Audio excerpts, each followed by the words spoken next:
18 ವರ್ಷದಿಂದ BJP, JDS, Congress ಎಲ್ಲ ಜಾತಿಯ ಸಂಘಟನೆಗಳವರು ಸರ್ಕಾರಿ ಅಧಿಕಾರಿಗಳೆಲ್ಲ ಸೇರಿ 18 ವರ್ಷದಿಂದ ಕೆಂಪೇಗೌಡ ಜಯಂತ್ಯೋತ್ಸವವನ್ನು ಮಾಡಿದ್ವಿ. ಹಿಂದೆ ಇದ್ದಂಥ ಸನ್ಮಾನ್ಯ ವೀರಪ್ಪ ಮೊಯ್ಲಿಯವರಾಗಲಿ, ಸನ್ಮಾನ್ಯ ಬಚ್ಚೇಗೌಡರಾಗಲಿ ಯಾವತ್ತೂ ಕೂಡ ಕೆಂಪೇಗೌಡ ಜಯಂತ್ಯೋತ್ಸವವನ್ನು 2 ಮಾಡಬೇಕು ಅಂತಿಲ್ಲ. ಇಡೀ ಯಾಕೆಂದರೆ ನಾಡಪ್ರಭು, ಯಲಹಂಕ ನಾಡಪ್ರಭು ಕೆಂಪೇಗೌಡರು ಅಂತಲೇ ಕರೆಯೋದು. ನಮ್ಮ ಕ್ಷೇತ್ರದಲ್ಲಿ ಕೆಂಪೇಗೌಡರ ಹೆಸರಿನಲ್ಲಿ ರಾಜಕೀಯ ಮಾಡಬಾರ್ದು ಅಂತೇಳಿ ನಾವೆಲ್ಲ ಒಟ್ಟಾಗಿ ಮಾಡ್ತಾಯಿದ್ವಿ. ಆದರೆ ಮೊದಲನೇ ಬಾರಿಗೆ ಲೋಕಸಭಾ ಸದಸ್ಯರಂಥ ಸುಧಾಕರ್ ಅವರು ಬಹುಶಃ ಕೆಂಪೇಗೌಡರು ಕನಸಲ್ಲಿ ಬಂದು ಅವ್ರಿಗೆ ಏನು ಪ್ರೇರೇಪಣೆಯನ್ನು ಕೊಟ್ಟರೆ ಗೊತ್ತಿಲ್ಲ, ಬಂದು ಇನ್ನೊಂದು ಕೆಂಪೇಗೌಡ ಜಯಂತ್ಯೋತ್ಸವವನ್ನು ಮಾಡ್ತೀವಿ ಅಂತ ಹೇಳಿದ್ರು. ಅಟ್ಲೀಸ್ಟ್ ನಮ್ಮನ್ನು ಕೇಳಿದರೆ ಈಗೇನು ಕೆಂಪೇಗೌಡ ಜಯಂತಿ ಹೋದರೆ ನೀವೇ ಮಾಡಿರಿ ಅಂತ ಬಿಡ್ತಾಯಿದ್ವಿ. ನಮಗೇನಂತ ಎಲ್ಲ ಸೇರಿ ಮಾಡೋದಲ್ಲ, ಅಲ್ಲಿ ಯಾವುದು ಪಾರ್ಟಿ ಸಿಂಬಲ್ ಇಲ್ಲ, ಯಾವುದು ಘೋಷಣೆ ಆಗಂಗಿಲ್ಲ, ಎಲ್ಲರೂ ಒಟ್ಟಾಗಿ ಸೇರಿ ಮಾಡ್ತಕ್ಕಂಥದ್ದು. ಆದರೆ ಅವ್ರ ಉದ್ದೇಶ ಅಲ್ಲಿ ಯಲಹಂಕ ಕ್ಷೇತ್ರದಲ್ಲಿ ಗೊಂದಲವನ್ನು ಉಂಟು ಮಾಡ್ತಕ್ಕಂಥದ್ದು. ಆ ಕೆಂಪೇಗೌಡರ ಹೆಸರಿಗೆ ಒಂದು ರೀತಿ ಮಸಿ ಬಳಿ ಅಂತ ಕೆಲಸ ಮಾಡ್ತಾರೆ.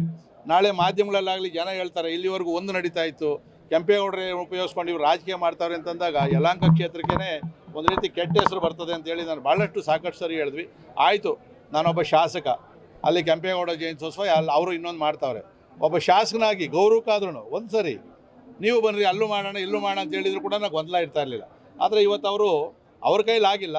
ಇವತ್ತು ಬಹುತೇಕ ಕಾಂಗ್ರೆಸ್ಸನ್ನು ಉಪಯೋಗಿಸ್ಕೊಂಡು, ನೇರವಾಗಿ ಹೇಳ್ತಾ ಇದ್ದೀನಿ, ಕಾಂಗ್ರೆಸ್ಸರನ್ನು ಉಪಯೋಗಿಸ್ಕೊಂಡು ಪ್ರತ್ಯೇಕವಾದಂಥ ಕೆಂಪೇಗೌಡ ಜಯಂತ್ಯೋತ್ಸವ ಮಾಡ್ತಾವ್ರೆ. ಕಾಂಗ್ರೆಸ್ಸವ್ರಿಗೂ ಅದೇ ಬೇಕಾಗಿತ್ತು. ಒಬ್ಬ BJP ಲೋಕಸಭಾ ಸದಸ್ಯರು ನಿಮ್ಮ ಜೊತೆಯಲ್ಲಿ ಸೇರ್ಕೊಂಡು ಏನು ಬೇಕೋ ಮಾಡ್ತೀನಿ ಅಂದಾಗ ಅವ್ರು ಖುಷಿ ಅಲ್ವೇ?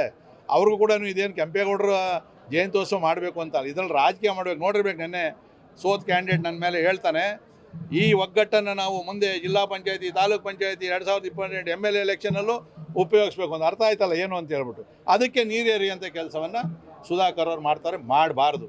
ನಾನು ಇವತ್ತು ಹೇಳ್ತಾ ಇದ್ದೀನಿ, ನಾಳೆ ನೀವು 2029ಕ್ಕೆ MP ಎಲೆಕ್ಷನ್ ನಿಂತ್ಕೊಂಡ್ರೆ ಇವತ್ತೇ ಮಾತು ಕೊಡ್ತೀನಿ, ಮತ್ತೆ 1 ಲಕ್ಷ ನಿಮ್ಗೆ ಲೀಡ್ ಕೊಡೋಂಥ ಕೆಲಸ ನಾನು ಮಾಡ್ತೀನಿ. ನಿಮ್ಮನ್ನು ನೋಡಲ್ಲ, ಪಾರ್ಟಿ ನೋಡಿ ಕೆಲಸ ಮಾಡ್ತಾಯಿದ್ದೀನಿ. ಆದರೆ ಸ್ಪಷ್ಟ ಆಗಬೇಕು, ನೀವು MP ನಿಲ್ತೀರಾ, MLA ನಿಲ್ತೀರಾ. ಕೆಲವು ಕಡೆ ಎಲ್ಲ ಹೇಳಿದಿರಿ ನಾನು ನೆಕ್ಸ್ಟು 4 ವರ್ಷ ಮಾತ್ರ ಮನೆಯಲ್ಲಿ ಇರೋಕ್ಕಾಗಲ್ಲ, ಅದಕ್ಕೋಸ್ಕರ MP ಗೆ ಹೋಗಿದ್ದೀನಿ, ನೆಕ್ಸ್ಟು ತಿರ್ಗಾ ರಾಜ್ಯ ರಾಜಕಾರಣಕ್ಕೆ ಬರ್ತೀನಿ ಅಂತೇಳಿ ವರಿಷ್ಠ ಹತ್ರ ಮಾತಾಡಿ ಹೇಳಿದ್ರೆ ಏನು ಅನ್ನೋದು ನಾವು ಸಂಘಟನೆ ಪೂರ್ವಕವಾಗಿ ಕೆಲಸ ಮಾಡ್ತೀವಿ. ಇದು ಕೆಂಪೇಗೌಡ ಜಯಂತ್ಯೋತ್ಸವ ಒಂದೇ ಅಲ್ಲ. ಸನ್ಮಾನ್ಯ ಸುಧಾಕರ್ ಅವರೇ, ನೀವು ಅಂಬೇಡ್ಕರ್ ಜಯಂತಿನೂ ಇನ್ನೊಂದು ಮಾಡಬೇಕು, ವಾಲ್ಮೀಕಿ ಜಯಂತಿನೂ ಮಾಡಬೇಕು, ಕನಕ ಜಯಂತಿನೂ ಮಾಡಬೇಕು. ನೀವು ಮಾಡ್ತೀರಿ, ಯಾಕಂದರೆ ಡಿವೈಡ್ ಮಾಡೋಕ್ಕೆ ಬರ್ತೀರಿ ನೀವು. ಪ್ರತಿ ಜಯಂತಿ ಇರ್ತದೆ. ಆಮೇಲೆ ಆಗಸ್ಟ್ 15ನೇ ತಾರೀಕು ತಾಲೂಕು ಮಂಡಲ ಮಾಡ್ತೀವಿ, ನೀವು ಇನ್ನೊಂದು ಮಾಡಿರಿ. ಗಣರಾಜ್ಯೋತ್ಸವ ನಾವು ಪ್ರತಿ ವರ್ಷ ಮಾಡ್ತೀವಿ, ನೀವು ಇನ್ನೊಂದು ಮಾಡಿರಿ.